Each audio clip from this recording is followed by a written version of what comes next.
présenter. Je m'appelle Saïd El-Ketrani. Je suis le dirigeant d'une société qui s'appelle Ilexia, dont la spécialité est... nous sommes un bureau d'études spécialisé dans tout ce qui est TOIP. Donc ça, c'est le principe. On existe depuis 10 ans et on a fait notre spécialité de tout ce qui est test et validation, tout ce qui est certification. On a des activités aussi de formation et aussi de pur bureau d'études, c'est-à-dire qu'on accompagne des entreprises, des grands comptes lors des projets de migration. En général, d'une solution classique vers une solution TOIP. Donc on m'a demandé aujourd'hui d'intervenir et de vous donner un peu l'état de l'art sur le SIP Trunking. Alors la présentation va se faire en deux parties. La première, c'est je vais tenter de vous donner quelques éléments de compréhension de ce qu'on appelle le SIP Trunking, qui a beaucoup de noms, sur lequel il y a un buzz marketing important, pas depuis des mois, mais depuis des années. C'est pas seulement un buzz, c'est aussi une réalité, pas depuis des mois, mais depuis des années. C'est une réalité chez certains opérateurs, ça n'est pas du tout une réalité chez d'autres, pour 20 000 raisons, dont on pourra débattre d'ailleurs lors de la table ronde. Et donc l'idée est là, donc c'est d'abord vous donner des éléments de compréhension de ce que c'est que ce qu'on appelle le SIP Trunking, mais c'est un abus de langage. Et puis après, en deuxième partie, on va faire un débat avec des offreurs. Donc il y a SFR, Orange, Verizon et Altitude Télécom, groupe Complétel. Voilà, donc c'est des acteurs importants du marché. Donc, pour ma part, et donc c'est nous, Ilexia, qui allons animer le débat. Donc l'idée, c'est d'aborder le SIP Trunking. Alors déjà, quel est le contexte? Le contexte actuel, qui est lié, qui fait qu'aujourd'hui, on est comment dire, dans cette situation de se poser la question si les offres de SIP Trunking, d'une manière précise, mais d'une manière plus générale, qu'on appelle business trunking ou collect IP, dans le cas des marchés publics en général, ils appellent ça collect IP, c'est de savoir si ces offres sont intéressantes et dans quel contexte elles arrivent. Pourquoi elles deviennent intéressantes? Parce qu'aujourd'hui, on est dans une sorte de rupture technologique, ça c'est le contexte général. Donc rupture technologique importante, c'est-à-dire qu'en fait, vous le vivez vous aussi en tant que client. Les PABX ont été ou sont en cours de remplacement par ce qu'on appelle des IP-PBX, donc la technologie TOIP. On est chez les opérateurs dans une logique de rationalisation des équipements et des offres. Donc on est aujourd'hui dans un cadre où on a une disparition importante des centraux publics, des centraux de transit. Donc chez beaucoup d'opérateurs, ces équipements sont en train de disparaître. Et puis bien évidemment, les centraux privés de télécom, dits classiques, sont en train aussi de disparaître. Autre chose importante qui fait que le business trunking devient intéressant, commence à avoir un attrait important, c'est qu'on a la confirmation de l'attrait d'un protocole qui s'appelle SIP dans les solutions de TOIP. En gros, ça veut dire que pas de business trunking aujourd'hui sur le marché s'il n'y a pas une norme fédératrice d'interconnexion. Et cette norme fédératrice d'interconnexion, c'était hier H323 et c'est devenu aujourd'hui SIP. D'accord? Alors, quand on a dit ça, on a presque tout dit, sauf que SIP, ce n'est pas uniquement 3 lettres, c'est beaucoup plus vaste que ça. Et les équipements qu'on doit interconnecter sont divers et variés. On a des solutions assez complexes qui font que SIP, aujourd'hui, est une condition nécessaire, mais pas du tout suffisante. Donc, ça c'est un. Ensuite, au niveau des architectures, on est dans une logique aujourd'hui de centralisation des équipements actifs. Alors ça veut dire quoi? Ça veut dire que là où on avait 200 PABX, désormais, on n'en a plus qu'un ou deux. Et les sites distants, eux, vont dépendre des deux ou de l'IPPBX centralisé. D'accord? Donc ça, c'est extrêmement important dans le cadre de la rationalisation et des offres de business trunking. Et puis, le corollaire de cette centralisation, c'est que du coup, on peut aussi diminuer les accès opérateurs dans le cadre d'une centralisation. C'est-à-dire que là où on avait 200 sites hier, avec 200 accès primaires et les accès de base, donc 30 canaux ou 2 canaux, désormais, ça n'est plus justifié de les conserver, sauf dans des cas critiques, mais c'est plus justifié de les conserver. Il suffit de les centraliser, et globalement, c'est ce que l'opérateur de business trunking propose. Et techniquement parlant, c'est possible pour les raisons que je vais vous montrer. Donc, alors évidemment, il y a d'autres contextes, d'autres éléments du contexte qui n'ont pas à voir nécessairement avec le business trunking. C'est l'accroissement des services hébergés dans l'entreprise ou dans des plateformes de services externalisés, cloud computing, etc. On a aujourd'hui aussi un abandon progressif des protocoles propriétaires. Donc chez Astra, c'est effectivement une tendance, c'est plus qu'une tendance, c'est une réalité, et depuis des années. D'ailleurs, c'est tellement une réalité qu'on trouve des postes SIP à Astra un peu partout chez les offres opérateurs. Donc c'est bien que c'est une réalité. Ensuite, au niveau des offres, on a effectivement une progression des offres de business trunking, mais en même temps, il y a une sorte de... comment dire, on ne sait pas si on devrait, si effectivement ça vaut le coup d'y aller. Donc ça, c'est des questions que je vais poser à nos amis opérateurs tout à l'heure, parce que je vais me faire un plaisir aussi de leur poser ces questions-là. En fait, on ne sait pas réellement si économiquement, dans tous les cas, ça a un sens. Donc là, mon objectif, c'est pas du tout de vous faire le marketing produit des offres de collecte IP, de business trunking. C'est de poser des questions, enfin d'expliquer comment ça fonctionne déjà, mais surtout de dire, il y a des cas où ça n'a pas de sens d'aller sur des offres de business trunking. Voilà, donc on va revenir là-dessus. On voit aussi que dans le cadre des offres de business trunking, on a un rôle prépondérant des intégrateurs. En fait, on ne se rend pas compte, mais on pourrait se dire que l'intégrateur continuerait à faire son interco de type T2 ou T0, il continuerait à la faire en SIP. En fait, on se rend compte que le rôle d'un intégrateur dans une offre d'interco devient absolument primordial. D'accord ? Dans le cadre de l'offre de maintenance, etc. Voilà. Donc, ça, c'est la page de pub, mais je vous l'ai déjà faite. Hein ? Elle est sympa. Non ? Moi, je vous fais 20 secondes de silence. Je vous laisse lire. Et moi, je bois pendant ce temps. Si vous avez des questions, vous faites, hein, vous dites. Monsieur Furman, pas de questions ?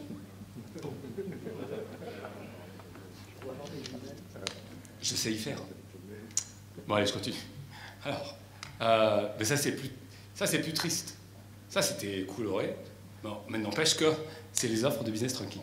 En gros, ce que je voulais faire, c'était vous montrer un peu les topologies correspondantes. Alors, j'ai essayé d'être le plus exhaustif possible. Alors, évidemment, on peut débattre, mais globalement, en général, ça consiste en quoi ? Ça consiste en une plateforme opérateur, d'accord ? Qui est une plateforme de type, on va dire, classe 4, pour ceux qui connaissent, une offre de type transit.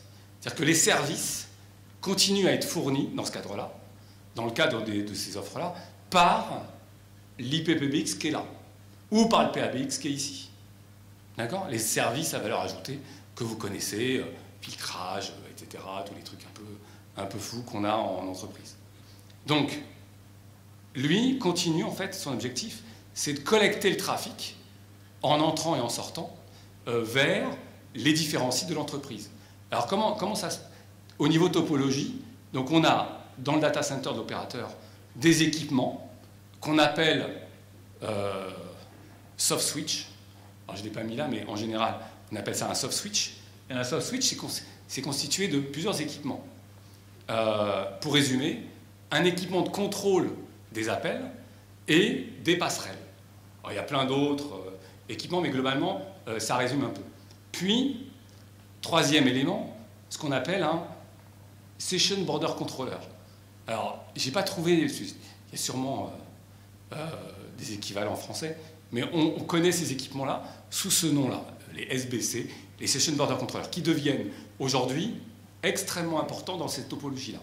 Donc, en gros, une offre opérateur va être constituée de un ou des SBC, de un ou des soft switch, de beaucoup de passerelles voix sur IP, des passerelles opérateurs, dont le rôle, comme vous le voyez, c'est d'interconnecter le flux TOIP, VOIP, avec le monde traditionnel qu'on appelle le réseau téléphonique commuté. C'est uniquement son rôle. Alors, on imagine bien que dans 10 ans, quand il n'y aura plus de réseau téléphonique commuté, les passerelles voix sur IP n'auront plus lieu d'être. On arrive, petit à petit, on est en train d'arriver dans ce type de situation où, en fait, un opérateur type SFR va travailler en peering avec un opérateur type OBS.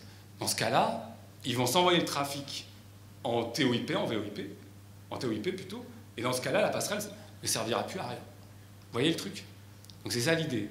Donc la plateforme opérateur, elle, son rôle, c'est de fournir du service d'interco de trafic dans l'entreprise, à l'entreprise. Alors, dans l'entreprise, en général, multisite, c'est mieux. Le business case, c'est plus intéressant.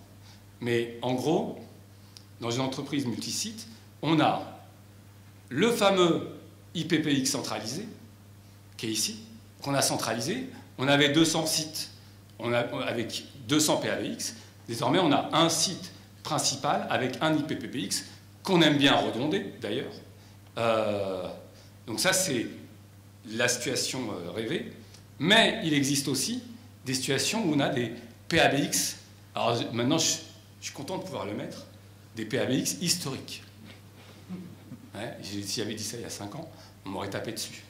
Mais là, c'est vrai. Le PABX est en train de devenir historique. Alors ce fameux PABX, le client ne veut pas toujours le jeter parce qu'il n'est pas encore amorti, parce qu'il est stable, etc. Donc il y a des opérateurs qui proposent, qui disent la chose suivante. Vous ne touchez pas à vos PABX et on va les interconnecter à travers des passerelles voix sur IP qu'on va nous vous fournir, opérateurs, qu'on vous fournit. Donc, quatrième type d'élément que l'opérateur peut fournir dans son offre, c'est une passerelle voix sur IP dans le site PABX. Ça fait quoi? Elle fait quoi cette passerelle? En fait, elle convertit le trafic voix, qui est ici, là, sur le PABX, et elle l'emmène dans le réseau data vers la passerelle opérateur. D'accord? Donc en fait, on a la source du trafic. Dans le premier cas, site principal, c'est l'IPPBX. Dans le deuxième cas, c'est le PABX à travers la passerelle voix sur IP. D'ailleurs, les opérateurs préfèrent, en termes d'interco et de, de maîtrise de la solution, ils préfèrent ces solutions-là d'ailleurs. Ils préfèrent ces solutions où on met une passerelle voix sur IP. À votre avis, pourquoi? C'est dans leur offre. En général, l'opérateur qualifie le produit qui, en fait, ils vont prendre une passerelle One Access, une passerelle Questcom, enfin peut-être pas Questcom, mais One Access, Audio Code, etc. Et ils vont valider dans leur lab l'offre. Donc en fait, c'est absolument maîtrisé. Tout est maîtrisé. D'accord? Alors que dans le cadre de l'IPPBX, c'est un peu plus compliqué.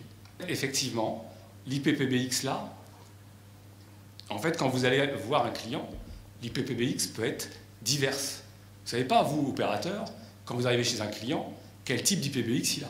Il peut avoir un Cisco. Non. Il peut avoir un Alcatel. Non. Bon. Il peut avoir un Astra. Voilà. Il peut avoir un Astra 5000. Un Astra 400. Il peut avoir un 6550. Ah oui, il peut avoir tout ça. Il peut avoir tout un tas de PABX de marques différentes, mais aussi de types différents. Et dans ces types différents, il peut y avoir des versions logicielles différentes. Donc en fait, on arrive dans des situations où l'opérateur, en fait, doit, montrer que son offre, elle est super intéressante financièrement et au niveau performance, Et en plus, qu'elle est compatible avec le parc existant de l'entreprise. Vous voyez? Et le parc existant aujourd'hui, c'est IPPBX. Donc, voilà en général la situation. Donc, globalement, on a plateforme opérateur, les sites principaux, les sites PABX, mais c'est un des enjeux. On a des sites distants, donc les sites distants avec ou sans passerelle. Et ça, c'est la réalité. C'est-à-dire que l'idée de centralisation des équipements de type IPPBX, c'est pas pour reconduire l'ensemble des passerelles qu'on avait avant. Donc en fait, typiquement, on va mettre dans des sites, par exemple, de 5-6 postes, ou même une dizaine de postes, on va mettre que des terminaux. Ces terminaux-là dépendent du site principal. D'accord? Et on doit servir, en termes de trafic, ces terminaux. Et puis, évidemment, on peut aussi installer des terminaux et des passerelles voix sur IP locales. D'accord? Alors, ces passerelles voix sur IP locales permettent en fait aux clients de faire des débordements en cas de potentiellement de rupture, mais aussi de faire des sorties au plus près. Vous voyez, plutôt que de remonter sur la passerelle globale, on va sortir au plus près du site d'origine de l'appel.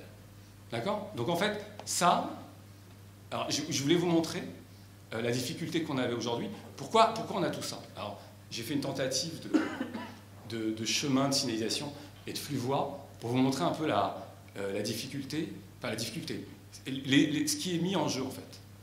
Donc on a un terminal ici qui fait un appel sortant ou entrant d'ailleurs, peu importe.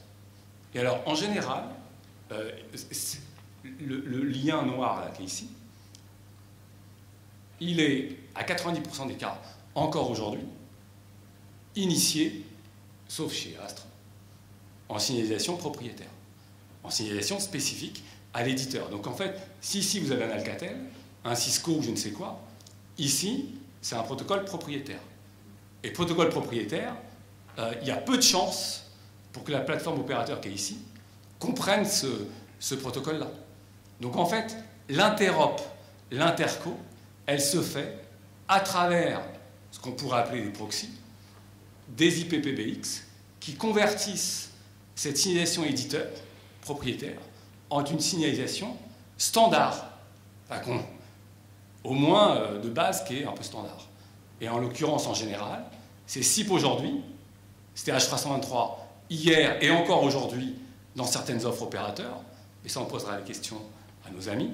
Donc en fait, de là, d'ici, de l'IPPBX vers la passerelle opérateur, on va avoir par exemple du SIP, et on va travailler en fait à travers ce qu'on appelle le Session Border Controller qui est ici, d'accord, qui lui va traduire, va convertir tout un domaine privé en domaine public.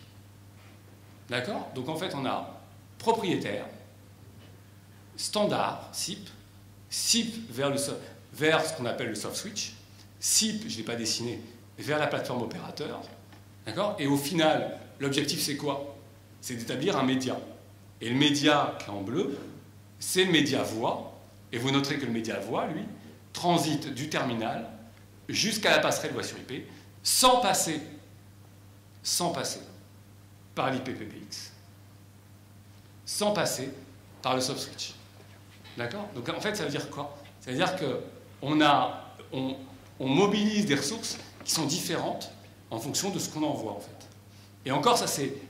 Là, je vous montre quelque chose d'extrêmement simple, mais des cas de figure, des cas d'établissement d'appel, ils sont extrêmement nombreux. On peut imaginer tomber sur un pont de conférence. Dans ce cas-là, le média, il irait sur un pont de conférence de la plateforme opérateur. Vous voyez? Et pareil ici, quand on a ici les terminaux qui sont là, bah, la signalisation, elle, qu'est-ce qu'elle fait? Elle part du terminal qui est ici, elle remonte à l'IPPBX, et l'IPPBX refait le même travail. D'accord? C'est le principe. C'est ce qu'on... En fait, c'est exactement ce qui se passe. Alors, si par contre, on part de la passerelle voix sur IP, bah dans ce cas-là, en fait, on est en T2 ici, et puis là, on part en SIP de la même façon. Et en fait, pour une passerelle, c'est simplifié parce que l'objet qui émet la signalisation et celui qui émet les flux médias C'est le même objet. Donc pour débugger, pour interopérer, c'est plus simple. D'accord? Voilà la situation. Là, je voulais juste vous montrer un exemple de flux. Alors, ce qui est important de noter, et ce qui est vraiment aujourd'hui critique dans les offres, c'est ce fameux objet-là, le fameux SBC. Alors, son rôle aujourd'hui est devenu extrêmement prépondérant. Au départ des offres de TOIP de type business trunking, ça n'existait pas. Et petit à petit, ils se sont rendus compte que c'était absolument indispensable. Pourquoi? Parce que, en fait, vous allez avoir plusieurs clients. Évidemment, ce que je n'ai pas dit, c'est que ces clients multisites utilisent en général ce qu'on appelle un VPN client. Un VPN client, c'est un espace d'adressage IP privé spécifique à l'entreprise lambda. D'accord? Une autre entreprise bêta par exemple, risque d'utiliser le même type de plan d'adressage, en général privé, d'accord, pour ses propres besoins, à travers un VPN client bêta. Le problème, c'est que si on fait ça, on a deux plans d'adressage IP privés qui peuvent se chevaucher, d'accord? Donc du coup, en fait, l'opérateur, lui, il dit la chose suivante. Il dit, bah, pour éviter ça, pour éviter que ça se chevauche, en fait, je vais mettre un Session Border Controller en bordure de mon réseau à moi, VPN public, d'accord? Et je vais convertir de manière unique tous les plans d'adressage privés de mes entreprises. Vous voyez? Donc du coup, chaque entreprise est vue dans un VPN bien distinct, au niveau signalisation. Et alors du coup, ça impose que tous les flux signalisation média passent par ces satanés Session Border Controller. Vous voyez? Donc il y a des gens qui sont en train de s'enrichir terriblement, et des entreprises qui sont en train de s'enrichir, et le leader du marché aujourd'hui, c'est Acme Packet. Alors vous devez les connaître. Acme Packet aujourd'hui, c'est un des offreurs principaux. Il est aujourd'hui présent, je crois, chez tous les opérateurs. D'ailleurs, il est en train de décliner aussi ce type d'offre en mode entreprise. Mais ça, c'est une autre histoire. D'accord? Donc, en fait, les IPPBX et les passerelles voix sur IP ne voient jamais le soft switch. Ils pointent tout le temps sur l'adresse IP privée du SBC. C'est comme ça qu'on fait. En fait, ça veut dire que quand l'intégrateur va lui demander de s'interopérer, de se connecter, d'envoyer la signalisation à quelque chose, on lui donnera toujours l'adresse IP du fameux Session Border Controller côté privé. OK? Voilà. Alors, en fait, maintenant que je vous ai bien cassé la tête avec ça, on va parler de... On va juste évoquer ce que ça permet d'offrir. Donc, typiquement, on l'a dit, c'est le remplacement général des liaisons T2 et T0. L'interconnexion avec les offres opérateurs. Donc, SIP aujourd'hui, c'est ce qui a le vent en poupe. H323 hier, mais en fait, quand vous grattez un peu, vous vous rendez compte que ça existe encore. Alors pour ceux qui ne savent pas, H323 c'est le protocole avant SIP. Enfin avant SIP. C'est celui qui a pris, qui a été pris, comment dire, qui a été implémenté par les opérateurs et les entreprises avant SIP en fait. Et en fait aujourd'hui, chez les autres type SFR ou même d'autres, on voit encore des reliquats d'offres H323. D'accord? Mais ça veut dire quoi ça? Ça veut dire que quand on souscrit à ces offres-là, ça veut dire que lui, il doit supporter ce fameux protocole H323. D'accord? Et quand on sait aujourd'hui que le protocole H323 est un protocole que l'industrie a décidé d'abandonner, on peut se poser la question. Donc, là encore, c'est un point de vigilance que je voulais vous adresser. C'est qu'en fait, soyez vigilants sur la nature des offres. D'accord? Il faut vraiment que vous vous assuriez que c'est bien du SIP dont on parle et que ce n'est pas quelque chose qui est historique, etc. D'accord? Donc l'interopérabilité est indispensable. L'objectif pour le client dans cette affaire, c'est pas compliqué. Hein. On veut toujours la même chose.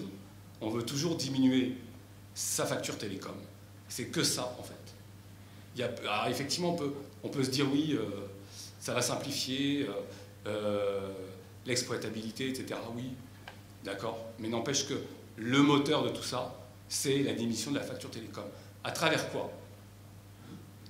À travers les abonnements, à travers le coût des coms, la possibilité d'accéder à des communications gratuites et illimitées. Et surtout, ce qui plaît beaucoup, c'est d'introduire, en fait, de mettre ce qui pèse aujourd'hui beaucoup, les appels vers les mobiles, dans ces offres-là. D'accord? Et puis, évidemment, le maintien des services, mais on va en reparler. Et puis, il y a aussi cette notion d'optimiser son réseau IP. Alors, comment on va mettre au point une offre de SIP trunking? Donc, c'est souvent, en fait, on se rend compte que c'est souvent poussé par des opportunités clients. En fait, les opérateurs ne se lèvent pas un matin en se disant on va certifier la Astra 5000 ou l'Alcatel Omni PCX Entreprise. En fait, souvent, ils répondent à des grosses demandes pour pouvoir faire bouger les lignes au sein de leur entreprise, en fait. Donc, c'est souvent poussé par des grosses opportunités clients. Donc, on s'est rendu compte sur le dernier semestre qu'on a eu 20 000 demandes, ou alors on a un gros client, Crédit Agricole, etc., qui veut faire du business trunking. Dans ce cas-là, on pousse ça, l'opérateur va pousser, va accélérer ce qu'on appelle une certification. D'accord? Donc, page de pub. Nous, Ilexia, on est dans. Voilà. Objectif. Donc, l'objectif, c'est la mise au point d'une offre de SIP trunking. L'objectif, c'est rendre compatible un PABX, un IPPX avec l'infra-opérateur. Ça, c'est l'objectif. Le problème, et on en parlait, c'est que tous les opérateurs, sans exception, ont des infrastructures différentes les uns des autres. Ils sont tous différents. Un OBS n'a pas la même infrastructure télécom qu'un SFR, qu'un Complétel, etc., etc. Donc, et c'est même pas les mêmes marques. Vous voyez, chez OBS, c'est plutôt de l'Italtel, hein, ils confirmeront. Chez SFR, c'est plutôt du Nortel. Chez Complétel, ouais, Nortel. SFR, je crois que c'est Nortel aussi. Et donc, en fait, et ça, c'est uniquement le soft switch. Après, il y a les passerelles, les SBC, etc., etc. Donc, en fait, on a une difficulté déjà côté opérateur. Ensuite, tous les clients ont des PABX ou des EPPX de marques différentes. Là, c'est ce qu'on disait. Vous voyez? Tous. Et puis, en même temps, tous les clients qui ont des PABX, on est face à des versions différentes. Donc, d'où la complexité. Alors, on pourrait se dire, si on comparait à la situation précédente, du business trunking, c'était quoi? C'était un accès primaire ou un accès de base. D'accord? Un accès primaire, un accès de base, avec effectivement une régulation et une interop tout à fait maîtrisée. D'accord? Et à la limite, on ne se posait même plus la question de connaître la version, les opérateurs s'étaient maîtrisés, etc., etc. Là, on se retrouve dans une situation qui peut devenir extrêmement complexe. Donc, pour répondre à ça, en fait, quand on avait l'accès primaire, on utilisait un protocole. Enfin, je parle au passé, c'est quand même fou, ça. Alors, quand on est sur un accès primaire, quel protocole on utilise? Ou un accès de base? Pardon? Bon, alors, on avait VN2, enfin VN3, VN4, Numéris, Euronuméris, VN6, etc. Donc ça, c'était maîtrisé. Et en fait, cette interco, elle avait un sens. Au niveau 1, physique, au niveau 2, liaison, au niveau 3, réseau. Et on disait tel message, telle spécificité, etc. En fait, qu'est-ce qu'on disait?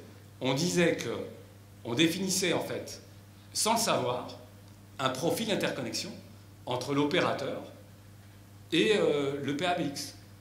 D'accord? Donc les PABX développaient des cartes d'interface de type LT2. LT2, c'est ça? Encore LT2. LT2 chez PRA chez Alcatel, etc., etc. Et côté opérateur, bah, des interconnexions de type primaire ou de base. Et on définissait en fait un profil d'interco. Et en fait, on se rend compte qu'aujourd'hui, bah, on va refaire la même chose. D'accord? Sauf qu'hier, c'était générique. pour quasiment tous les opérateurs, puisque c'était complètement maîtrisé et qu'on a l'historique derrière, c'est-à-dire que vous étiez chez OBS ou chez SFR ou je ne sais qui, votre T2, il se ressemblait comme deux gouttes d'eau. C'était des cartes assez simples. Là, en SIP trunking, en fait, chaque opérateur va définir des spécifications d'interopérabilité protocolaire applicables uniquement pour lui-même. D'accord? Donc, ça, en général, ça requiert des échanges et un partenariat entre l'opérateur et l'équipementier. Alors, ça part dans tous les sens, mais c'est plutôt, ça commence à être bien maîtrisé. C'est-à-dire qu'en fait, on a des questionnaires qui sont envoyés aux uns et aux autres. Donc, questionnaires, alors c'est marrant d'ailleurs, parce que chacun veut en faire le moins possible en termes de modification sur son équipement. Vous voyez le truc? Donc, c'est à celui qui tire le plus vite, en fait. Donc, on a l'équipementier qui envoie un questionnaire à l'opérateur, il dit « Ouais, moi, je supporte ça, ça, ça, ça, ça. » Puis l'opérateur, il dit « Ouais, mais non. Moi, opérateur, je supporte ça, ça, ça, ça et ça. » Et c'est moi l'opérateur. Donc, c'est moi le patron. Donc, toi, équipementier, tu vas te conformer à ce que moi, je veux faire. En général, c'est ce qui se passe. D'accord? On impose à l'équipementier de faire des modifications. D'accord? Donc voilà comment ça se passe. Et en fait, on a ce qu'on appelle des sessions de validation qu'on met en place en termes de tests. Enfin, des tests de validation, ça correspond à quoi? Ça correspond à des sessions de tests d'interopérabilité où on va reproduire ça dans des labs. Dans les labs d'OBS, dans des labs d'SFR, dans des labs externalisés, mais ça correspond à la même chose. On a la plateforme opérateur, des IPPBX de différentes versions, et on réalise un certain nombre de tests. Alors, les types de tests, c'est, à votre avis, qu'est-ce qu'on fait comme test? On doit réfléchir de manière exhaustive à toutes les situations d'appel. D'ailleurs, je n'ai pas entendu le premier test qu'on doit faire. Il y a l'appel de base, entrant-sortant, puis il y en a un qui a l'air basique de chez Basique et qui fonctionne, qui souvent pose un problème, c'est la mise en garde. La mise en garde, ça implique des ressources assez fortes, autant que la conférence. Pourquoi? Voilà, en fait, une mise en garde, c'est la renégociation des canaux, renégociation des flux médias, qui en fait, regardez là, ici, là j'ai établi un appel de base. Si ce poste-là met en garde le poste qui est là, qu'on ne voit pas, là, qui est transparent, ça veut dire qu'on va demander la renégociation de la session vers une ressource musique. Et la ressource musique, elle va être dans un serveur média ou dans l'IPPBX. Et il faut le tester, ça. Parce que cette notion de renégociation, ça va être un certain nombre de messages cibles qui vont être envoyés par-ci, par-là. Et la difficulté qu'on a aujourd'hui, en SIP en général, c'est que chacun des équipements ici a une interprétation différente de ce qu'est SIP. Et de la façon, par exemple, qu'on va faire la mise en attente. Vous voyez? Pour faire une mise en attente, il y a plusieurs méthodes en SIP. Donc selon l'historique de l'opérateur, on va se retrouver avec plusieurs types de RFC et d'interprétation de la musique d'attente. Vous voyez? Donc c'est gros boulot tout ça. Alors, donc vous avez posé les questions sur les services. Donc effectivement, vous avez raison, on va faire un certain nombre de tests. Transfert, conférence, renvoi, etc. Et il y a aussi des services auxquels on ne pense pas. Ça, c'est typiquement un des problèmes majeurs de la mise en place du SIP trunking. C'est comment vais-je donc gérer mes appels au numéro d'urgence. Il y a quelques éléments de réponse là. Sûrement pas. On posera la question à nos amis opérateurs. On verra ce qu'ils proposent comme opérateur. Donc, ces sessions de test qu'on met en place, on vérifie, en fait, on a ces fameux questionnaires, d'accord, qui définissent ce qu'on supporte ou ce qu'on ne supporte pas, comment on le supporte. Au final, on arrive à ce qu'on appelle, de manière marketing, le profil SIP trunking, mais par contre de manière très précise, On appelle ça un STAS, d'accord? Une spécification technique d'accès au service. C'est comme ça. Donc en fait, c'est ce qui va contenir l'ensemble des éléments que vous supportez pour vous interconnecter. D'accord? Et ça suffit même pas. En fait, ça c'est important pour dire comment vous accédez au service. En fait, souvent ce qui est sous-estimé, c'est ça. En fait, une fois que vous avez fait vos tests et vous avez votre tampon, vous dites bah, l'IPPBX Astra 5000, version 5.2. Une fois qu'on dit qu'il est conforme, eh ben, il faut expliquer aux intégrateurs comment on va aller configurer l'IPPBX Astra 5000 version 5.2 pour qu'il puisse s'interconnecter correctement à l'offre de l'opérateur lambda. Vous voyez, c'est important. C'est comme ça qu'on fait. OK? Et donc, d'où la responsabilité de l'intégrateur.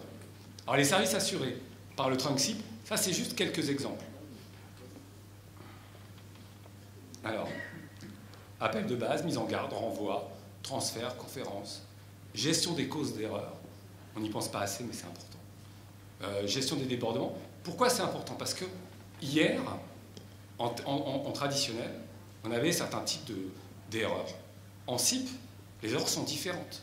C'est des numéros d'erreurs différents. Donc il faut s'assurer que le PABX gère bien l'erreur et gère bien toutes les actions suite à l'erreur. D'accord? Gestion des débordements, donc en général, ça va avec. La présentation du numéro appelant, le masquage du numéro appelant pour les appels sortants, les appels vers les numéros d'urgence. Et c'est là qu'on se rend compte qu'en fait, la situation a un peu changé dans cette affaire. Parce que la façon dont on a aujourd'hui en France de gérer les numéros d'urgence, on a une sorte comment dire, de vide, en fait. C'est qu'en fait, les numéros d'urgence, comment sont-ils gérés en France? Comment sont gérés les numéros d'urgence en France? Vous allez voir, les numéros d'urgence, c'est un truc de dingue. Parce qu'on peut débattre des heures. Parce que c'est pas très clair. En fait, ma question a été plus précise que ça. Ma question, c'était comment gère-t-on aujourd'hui, sur un lien T2 classique, ou un T0, un numéro d'urgence en France? Comment on fait? On traduit par rapport à ce NDI un numéro couleur, qui est le numéro d'urgence, en un numéro noir qui correspond à la caserne des pompiers ou des urgences, etc. Correspondant. Donc c'est une opération locale. C'est une opération locale, cette affaire. Alors qu'aux États-Unis, c'est pas du tout ça. Aux États-Unis, il y a un centre fédérateur qui gère l'ensemble des numéros d'urgence des États-Unis. Donc on a un problème en France par rapport à ça. Du coup, pour que ça fonctionne en France, il faut que l'IPPBX envoie à l'opérateur ce qu'on appelle un numéro d'installation, qui n'a plus de sens puisqu'il n'y a plus de passerelle. Vous voyez? Donc moi, je n'ai pas de réponse. Je sais que les opérateurs qu'on va voir là tout à l'heure ont sûrement des réponses bien précises, mais en fait, on se rend compte qu'il y a désormais plus de responsabilités côté IPPBX qu'il y en avait hier. Donc, en fait, ce que ça veut dire, c'est que là, par exemple, ça là, c'est même pas moi qui le dis, c'est un opérateur. Donc, les appels vers le numéro d'urgence sont gérés sous réserve que le proxy SIP fournisse le NDI du site géographique en tant qu'identité de l'appelant. Alors qu'il n'y a même plus de passerelle sur le site. Il n'y a plus de passerelle sur le site. Vous voyez le truc? On doit fournir, en fait, une sorte de segmentation géographique de l'installation. Si vous avez, ça le fait quand vous avez 4 sites, vous avez 2000 sites, vous devez assurer tout ça. Et désormais, ça n'est plus uniquement la responsabilité de l'opérateur, parce que hier, en fait, on numérotait le numéro d'urgence, et l'opérateur faisait. Là, il faut s'assurer que ce qu'on envoie correspond bien à la réalité géographique. Donc en fait, c'est la responsabilité. Donc on a un partage des responsabilités entre ce qu'on appelle l'opérateur de boucle locale, celui-là même dont vous parliez, et c'est souvent FT, mais pas toujours, et le fournisseur d'IPPBX. D'accord? Donc, Alors, il y a des services RNIS qui n'ont plus lieu d'être en business trunking. Par exemple, l'horloge de synchronisation, usager, sous adresse, AOC. Bon, ça, je vous passe les détails, mais typiquement, pour la partie charge, on va faire différemment. C'est plus un service RNIS puisqu'ils n'existent plus. Vous voyez? Alors, les flux voix et les fax sont supportés, en général. D'accord? Par contre, les modems, ils détestent ça. Ils détestent ça. C'est-à-dire que modem, il y a toujours dans le fameux profil dont je vous parlais, il y a une ligne, c'est modem non supporté. Vous conservez une ligne, vous débrouillez, ou alors on fait de la télémaintenance différemment. Mais c'est vrai qu'on n'est pas comme il y a 15 ans.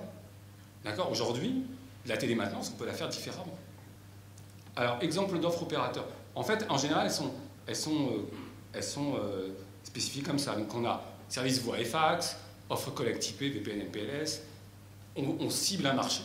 Alors, j'ai toujours pas compris, moi, chez les opérateurs, quelle cible on gérait. Je sais pas. Ouais, je suis content, là. Destiné aux entreprises de plus de 200 salariés. Alors, ça dépend des opérateurs. Les opérateurs qui, clairement, ne visent pas du tout les petites entreprises. Hein, les offres de collecte, oubliées pour les petites entreprises. Ou alors, c'est les petits opérateurs qui vont adresser ce marché-là. Mais les gros opérateurs que vous allez voir là, SFR, il est en train de me filmer depuis tout à l'heure. Mais il n'est pas dit ça. Bon alors, Destiny. Ah, ça craint. J'aurais pas dit toutes ces blagues. Alors, donc Destiny aux entreprises de plus de 200 salariés, c'est juste un exemple. Offre IPPBX, offre de raccordement, puis il y a les histoires des GTR. Et les exemples d'offres pour terminer. En fait, donc on a la fameuse offre des TIP de FT, Call de IP Access, 9 IPNet TOIP de nos amis SFR, Hub IP Connect de Hub Telecom, une filiale d'ADP, Bouygues Business Synchro PBX. En gros, ça c'est les plus gros. Mais il y a des offres qui arrivent de partout là, en fait. D'accord? Parce que pourquoi ça arrive de partout? Parce que c'est beaucoup plus simple à mettre en œuvre que raccorder un T2. En fait, on peut utiliser le VPN de l'entreprise. Par contre, ce dont je n'ai pas assez parlé, je trouve, et vous en avez parlé indirectement tout à l'heure, quand je vous ai posé la question, c'est la gestion de la qualité de service. En fait, on veut fédérer. En fait, l'idée, là, c'est avoir un seul réseau convergé. D'accord? Un réseau VPN convergé. Et pas avoir plusieurs réseaux, etc. Donc, en fait, ce réseau-là, VPN client, cet accès-là, désormais, va être mutualisé. Il va être mutualisé. J'ai oublié de mettre ce slide-là, en fait. Il va être mutualisé avec, il va mutualiser des flux voix et des flux data. Sauf que les flux data et les flux voix sont des flux qui sont absolument pas de nature équivalente. Mais alors, pas du tout. L'un est plutôt asynchrone et en mode burst. L'autre occupe et synchrone et en plus occupe une bande passante plus petite et les paquets sont plus petits. Du coup, en fait, ça impose à l'entreprise de souscrire à des services au-dessus de l'offre de collecte IP. En général, c'est dedans. En fait, on souscrit à des packages, si vous voulez, de gestion de la qualité de service. D'accord? Donc on vous dit, ça va vous coûter tant d'aller sur des files d'attente de type temps réel, par exemple. Voilà, messieurs, dames, j'ai fini pour ma partie. Merci.